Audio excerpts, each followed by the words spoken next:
Hello everyone, welcome back to my new video. চলে আসলাম আবার নতুন আরও একটা ভিডিও নিয়ে। এটা ছিল বুধবারের। তো মেয়ের এক্সাম ছিল, সেই জন্য সকালবেলা একদম রেডি করে নিয়ে দুজনকে নিয়েই আজকে স্কুলে দিতে যাচ্ছি।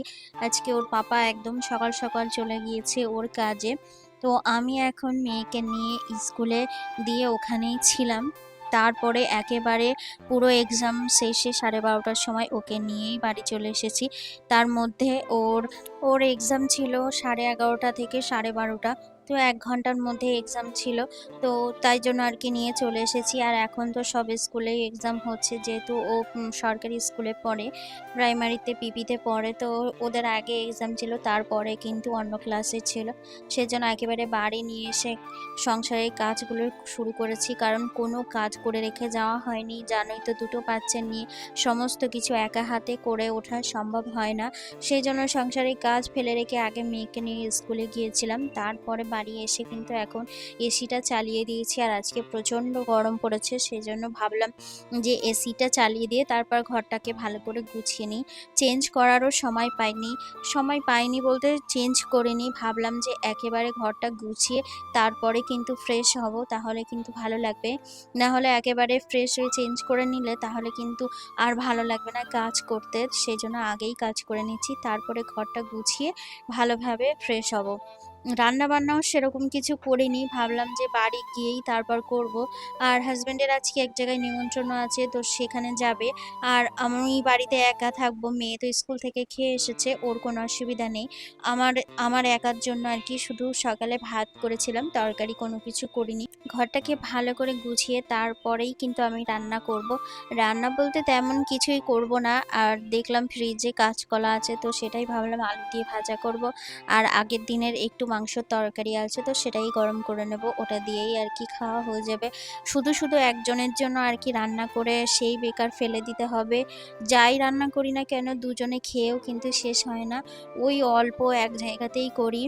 আগে কিন্তু আমি 2 জায়গাতেই 2 রকমভাবে তরকারি করতাম। সেই তরকারি কিন্তু এখন আর করা হয় না। যে কোনো কিছু করি না কেন একটাই করি, ওটা দিয়েই দুপুরে রাত্তিরে হয়ে যায়। কি জানো তো, হাসব্যান্ড এক দিন রাত্তিরে না ও ভাত খায় না, এই রাস্তার এটা ওটা খেয়ে আসে। তো সেইজন্য আর কি রাতে বাড়ি এসে ভাত খায় না, আর তরকারি থাকে। তো সেটা আর বাসি তরকারি হয়ে গেলে না আমার একদম খেতে ইচ্ছে করে না। সেজন্য আর কি সকালের দিকে তো ভাত খাই না।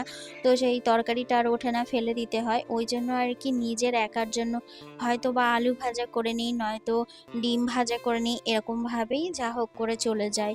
তবে যেদিন বাড়ি থাকে সেদিন কিন্তু আবার রান্না করতে হয়। ওনার আবার রান্না না করলেও সমস্যা, আবার রান্না করলেও সমস্যা। মানে রান্না করে ফেলে দিতে হবে, কিন্তু তাও কিন্তু রান্না করতে হবে। এই যে দেখো, ফ্রিজে একটা কলা ছিল, বার করে নিয়েছি, ওটাই এখন আলু দিয়ে ভাজা করব। তার মধ্যে ফ্রেশ হয়ে একেবারে রান্নাঘরে চলে এসেছি। সকালে তো ভাতটা বসিয়ে দিয়েছিলাম, মানে সকালে উঠেই আর কি মুখ টুক দিয়ে চা খেয়ে আর কি ফ্রেশ হয়ে ভাতটা বসিয়ে দিয়েছিলাম ওই হাতে।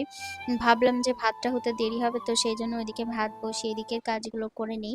ওই জন্য স্কুলে যাওয়ার আগে ভাতটা করে নিয়েই গিয়েছিলাম। একা হাতে দুটো বাচ্চা সামলে সংসারে কাজ সামলে হয় না। সব যদি একা করতে হয়, একা মানে কি বলবো, দায়িত্ব সব আমার ঘাড়ের উপর ফেলে দিয়ে নিশ্চিন্তেই থাকে। মাঝে মাঝে মনে হয় এসব সমস্ত কিছু ফেলে রেখে দিয়ে চলে যাই, একা একা সামলাতে আর ভালো লাগছে না। বাড়িতে থাকলেও কোনো কোনো কাজে তো হেল্প করবে না, কোনো কিছু করবে না, মুড়ি বাজি যাই হোক নিজেকেই করতে হবে। নিজের খাওয়াটাও কিন্তু মানে যেখানেই যাই না কেন করে রেখে যেতে হবে। আর যদি না করে রেখে যাই আবার কিন্তু বাড়ি এসেই করতে হবে।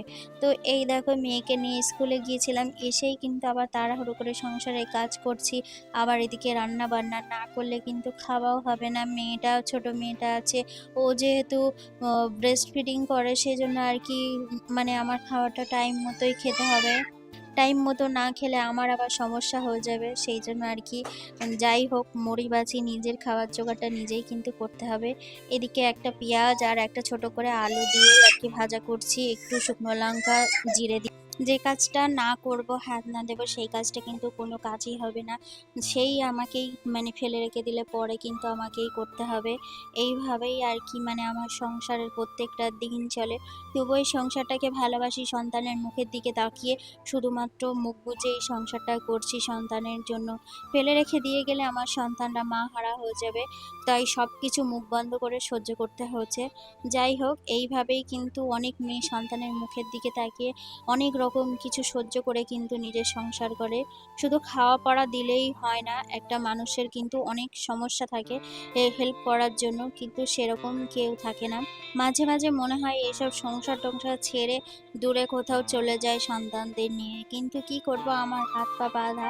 সেই জন্য আর এদের দিকে তাকিয়ে আর কি মুখ বন্ধ করে সমস্ত কষ্ট সহ্য করে সমস্ত কিছু মানিয়ে নিয়েই সংসার করছি। একটা মেয়ে কিন্তু মানিয়ে নিতে পারলেই তার সংসারটা টিকে যায়। অনেক মেয়েরা দেখবে সংসার ছেড়ে বেরিয়ে আসে অনেক রকম সমস্যার কারণে। তাদের হয়তো অনেকে সাপোর্ট করে বাড়ির লোকেরা, কিন্তু আমার বাড়ির লোকেরা আমার এই ছেড়ে আসাটাকে একদমই কেউ সাপোর্ট করবে না। যত কষ্টই হোক, যাই হোক, মরে যাই, বেঁচে থাকি, যাই করি না কেন, এই সংসারটা কিন্তু আমার করতেই হবে। তো সেই জন্য আর কি, কি করব, নিজের পায়ের দিকে তাকিয়ে আর কি বাচ্চাদের মুখের দিকে তাকিয়ে এই সংসারটা করতে হচ্ছে। যত কষ্টই হোক আর কি করব, মুখ বন্ধ করে সংসার কিন্তু করতেই হবে। রান্না বান্না একেবারে করে নিয়ে ভাত খেতে বসেছি, আর সেই মুহূর্তে চলে গিয়েছে কারেন্ট। এত গরম হচ্ছে আর খিদেও পেয়ে গিয়েছে, তাড়াহুড়ো করে ভাজা করে আর কি খেতে চলে এসেছি ঘরের মধ্যে। প্রায় 2:30 মতো বেজে গিয়েছে, সমস্ত গুছিয়ে রান্না বান্না করতে, খাওয়া দাওয়া করতে একদম 2:30 বাজে। এখনো এক গাদা জামা কাপড় আছে, সেইগুলো সমস্ত কিছু কেচে রেখেছিলাম, ভাঁজ করাও হয়নি। বললাম না, যে কাজটা ফেলে রেখে দেবো সেই কাজটা কিন্তু পরে আমাকে ঠিক করতে হবে। যাই হোক, একটু খাওয়া দাওয়া করে মেয়েদের নিয়ে একটু বসে খেলাধুলো করছিলাম ওদের সঙ্গে। তো এই দেখো আমার পুচকুটা কি সুন্দর একা একা খেলা করছে পুতুলটা নিয়ে। একটু রেস্ট করে তারপরে কিন্তু এই জামা কাপড়গুলো সমস্তটা গোছাতে হবে। সমস্ত কিছু এলোমেলো, কি বলবো, একটা পরবে তো আরেকটা টেনে বার করে ফেলবে, এই আর কি। যতই গোছাই ততই কিন্তু আর কি সব এলোমেলো করে রাখে। আলনা থেকে সমস্ত জামাকাপড় নিচে নামিয়ে আবার কিন্তু গোছাবো। এলোমেলো হয়ে থাকলে কেমন যেন মনে হয় যে আলনাটা ভর্তি হয়ে আছে। গোছানোর পরে অনেকটা হালকা হয়ে থাকে। নিজের জামাকাপড়, হাসব্যান্ডের জামাকাপড় সমস্ত কিছু। ও তো একটা করে জামাকাপড় পরবে আর আলনার মধ্যে এসে গুঁজে রেখে দেবে। সেইটা যে কাচতে হবে কিংবা নোংরা হয়েছে কিনা সেসব দিকে কোনো ধান্দা, সব আমার ভরসায় রেখে দেবে। কি আর করব, সংসার যেহেতু করছি বিনা পয়সায় কাজের লোকের মতো, শুধু সংসারের সমস্ত দায়িত্ব ঘাড়ে চাপিয়ে দেবে। আর কোনো কিছু শখ ইচ্ছা থাকলে সেটা যদি বলতে যাই, সেটা তো আর জোর জবরদস্তি করে বলার পরে, ঝগড়াঝাটি অশান্তি করার পরে তারপরেই কিন্তু পাওয়া যায়। এই রকমই আমার মতো এরকম হাজারো অনেক মেয়ে আছে, শুধু সন্তানের মুখের দিকে তাকিয়ে এই রকম অজস্র জেলখানার মতন বন্দি হয়ে থাকে।